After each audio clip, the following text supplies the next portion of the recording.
Welcome to the deep dive. Today we're doing something kind of fun. You sent us an excerpt from a romance novel. Oh, cool. It's the first book in a series. Okay. We're going to dive deep into it. I love excerpts. You can learn so much about Yeah. the characters and the setting in just a few pages. We'll be looking at the plot, obviously, Right. but also what the author's trying to tell us about the characters and their world. Okay, so let's just jump right in. The story starts with Elodie. Okay. She's a high school senior who lives in a trailer park with her mother. And things are, well, they're really rough. Elodie's mom is struggling with drug addiction. Oh, yeah. And there's even a part where Elodie mentions brushing her teeth at school because things are so bad at home. Wow. So the author doesn't really pull any punches? Nope. You immediately get a sense of Elodie's resilience. Like, she's had to grow up so fast. I mean, she's facing challenges that most teenagers never have to deal with. Right. It makes you wonder about her support system, you know? Who can she turn to? How does she cope with all of this? And if that wasn't enough, she has a secret life. Elodie has a second identity, Lotus, an exotic dancer Oh, wow. at a club called Pink Feather. Pig feather. Yeah, it's hard to imagine the kind of conflict that must come from living that double life. High schooler by day, dancer by night. It's interesting, too, that the club is named Pink Feather. Yeah. You know, feathers can symbolize fragility, Oh, yeah. but also freedom. Yeah. Makes you think that maybe there's something more going on at this club, a deeper dynamic. Yeah, I think so, too. And then we have Elodie's boyfriend, Knox. He's, well, let's just say he's not going to win any Boyfriend of the Year awards. Yeah. Controlling, possessive, even violent at times. That's a recipe for disaster. Yeah.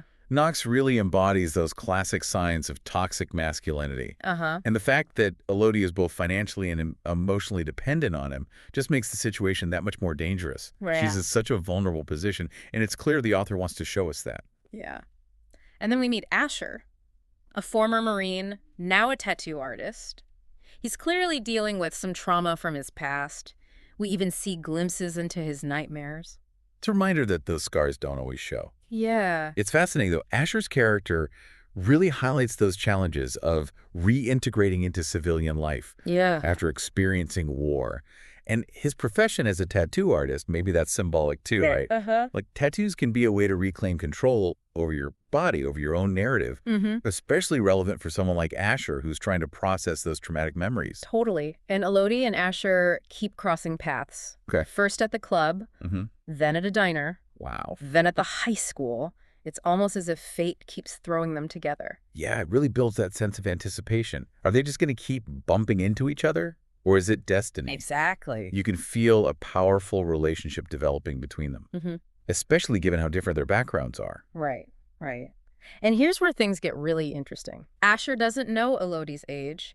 He sees her as Lotus, and he kisses her at the club. And as soon as he finds out how old she really is, Oh. yeah, things get complicated. So now you've got this moral dilemma for Asher Yeah. and a layer of forbidden romance. Totally. You can already sense that he's going to be wrestling with this. His feelings for Elodie versus the ethical implications of their age difference. Definitely. And back in Elodie's life, she finds the courage to stand up to Knox. Good for her. But it just makes him more violent. It leads to this terrifying attack in the school parking lot. Oh, no. But thankfully, Asher's there. He sees it all and steps in to protect her. So he's like a knight in shining armor. It seems that way. It's such a pivotal scene, though, right? Oh, yeah. It forces her to face reality. She needs to find a way out of this situation, and it really establishes Asher as a protector, Right. which of course deepens their connection. It does. And then it's like things couldn't get any worse for Elodie, and then they do. Her mom gets evicted Okay. and then abandons her. Wow, she's really on her own now. Yeah, she is. It just underscores how isolated she is. Totally. I mean, she's been let down by every single person who should have been there for her. Right. She's all alone. And it sets the stage for her to maybe start building new, healthier relationships Yeah. as she tries to put her life back together. That's where Asher comes in. Okay. He steps up big time, offers Elodie a place to stay in the apartment above his tattoo shop. He's a good guy. He really is. It shows you how much he cares. This isn't just some casual fling for him. He's really concerned about her. Yeah. And it's not just Asher. Okay. Jax, his best friend who owns Pink Feather, also reaches out to support her. Oh, that's nice. Lets her know that she's not alone. He sees her strength. Yeah. It's like that sense of community and belonging that she hasn't had. You know, even when family lets you down. Right. there are other people who can be there for you. Totally. So even though Elodie is starting to find some stability, that attraction between her and Asher is still there. Oh, of course. And things heat up at the club Yeah. when Elodie, as Lotus, performs a new dance. A very seductive dance. Ah, And it's very obvious that she's doing this for Asher. that marks a shift, doesn't it? Mm. She's taking control, Right. expressing her desire Exactly. in a way she hasn't before. It's bold. Oh, definitely. It makes you wonder how he's going to respond. The excerpt ends with Elodie and Asher giving in to their passion. Whoa. Talk about a cliffhanger. I know, right? You can sense that a deeper level of vulnerability is forming between them, Yeah. a real sense of trust.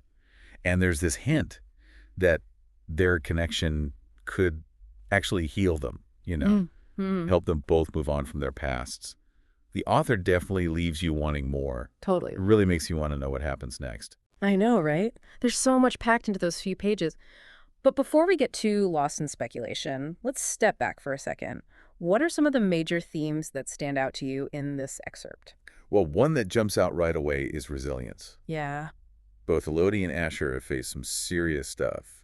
Elodie with the abusive relationship and the unstable home life, Right. and Asher, well, the trauma of war. But they both show this incredible strength, this determination to keep going. You can really feel that fight in them, can't you? Elodie standing up to Knox, even though she knew it was risky. Exactly. And Asher committing to help her, even though he's dealing with his own demons. Mm-hmm. They both highlight this theme of isolation, too. I mean, Elodie is surrounded by people, Yeah, she's in high school, she's at the club. right? But she still feels so alone. Her mom's addiction, Yeah. Knox's abuse, it all creates this barrier between her and real connection. And Asher, too, trying to cope with those invisible wounds of war. It's like they're both struggling in their own separate worlds. Exactly. Mm-hmm. And that's what makes their connection so powerful. They see that loneliness in each other. They recognize it. They find comfort in each other, right? Like they finally feel seen and understood. Yes. And that brings us to those themes of healing and transformation. Mm-hmm. I was thinking about that, too. Asher's kindness, his support. It gives Elodie a chance to finally break free from all that abuse and start to heal. And she helps him, too. Her spirit, her strength, it helps Asher face his past. Exactly. It's a beautiful example of how human connection can really foster growth and healing. I was also really struck by this symbolism in the excerpt. We talked about the name Pink Feather, but there's more, too, like Elodie's dance, Asher's tattoos. Oh, yeah. What do you make of all that? Well, Elodie's dance, especially that performance she does for Asher, Oh, yeah. it's such a powerful form of self-expression. It's like she's reclaiming her agency, stepping out of the shadows of her everyday life and embracing this sensuality. It's like she's finally finding her voice. Yeah, but through movement, not words. And then there's Asher's tattoos. Representing his past, the scars he carries, both physical and emotional. It's like a visual representation of his internal struggles. Absolutely. But they also hint at the transformative power of art, don't they?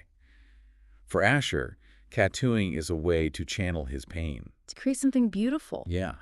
It's healing. It's self-expression. It helps him make sense of everything he's been through. So we've talked characters, themes, symbolism. Mm. What about the author's writing style? What techniques does she use to really draw the reader in? Well, for one, the descriptions are so vivid. Like when she describes Elodie's trailer park or the Pink Feather Club, Oh, I know. you can practically smell the stale cigarette smoke, feel the sticky floor under your feet. I felt like I was right there with Elodie, and the dialogue is spot on, too. It feels so real. You really get a sense of who these characters are through their words. Mm-hmm. And the author doesn't just tell us how they're feeling, she shows us. You see Elodie's fear when she's with Knox, then her determination when she stands up to him. And that gradual sense of hope and healing as she connects with Asher. Exactly. The pacing is another thing that stood out to me. The author doesn't waste any time. We're thrown right into the story. The tension builds so quickly. Oh, yeah. She knows how to keep you on the edge of your seat. Those cliffhangers at the end of each chapter. I know.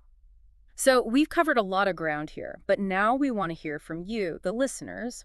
What resonated with you the most in this excerpt? What questions are swirling around in your mind as you think about where the story might go? It really makes you want to grab the next book and just dive right in. I know, right? This excerpt definitely left me with a lot of questions, like, can Elodie really break free from this cycle of abuse and build a good life for herself? I mean, we see how strong she is, Right. but she's been through so much. It's a big question. And I think the author is setting it up as a major theme. Elodie's journey toward healing. How she handles the threat from Knox, the scars from her mom leaving. I want to see how that all plays out. Yeah. And Asher. Can he find some peace after everything he's been through? I mean, he obviously cares for Elodie, but can he really be there for her while he's fighting his own battles? It's such a powerful conflict. His PTSD, that need to protect Elodie, it all creates this tension inside of him. Can he let himself be vulnerable? Can he really open his heart? Or will his past always hold him back? It makes their whole relationship even more complicated. Can love really overcome all of that? The age difference, Elodie's past, Asher's They're struggles. such opposites, different worlds, Yeah. carrying so much pain, and yet they find comfort in each other. It's a classic romance setup. But the author adds this depth to it, that exploration of healing and second chances. Will it be enough for them? One thing I really liked about this excerpt is that Elodie is not a damsel in distress. She's tough, she's a survivor, she makes hard choices, and doesn't wait around for someone to rescue her. Exactly. It's so refreshing. The author flips that trope on its head. Elodie is vulnerable, sure, but she's also incredibly resilient. She takes charge. And that makes their dynamic so interesting. Will they be able to support each other as equals? Or will those differences create problems? There's just so much to unpack. Trailer park drama, forbidden romance, themes of resilience, isolation, healing. This excerpt was a wild ride. It's a great example of how a story can grab you and make you think. It reminds us that even when things are really tough, people can find a way to survive and even thrive. And sometimes the most unexpected connections can change everything. Absolutely. So for everyone listening, what are your takeaways? What surprised you? What are you most eager to see as Elodie and Asher's story continues? We'd love to hear your thoughts. And hey, maybe we'll do another deep dive into book 2 sometime.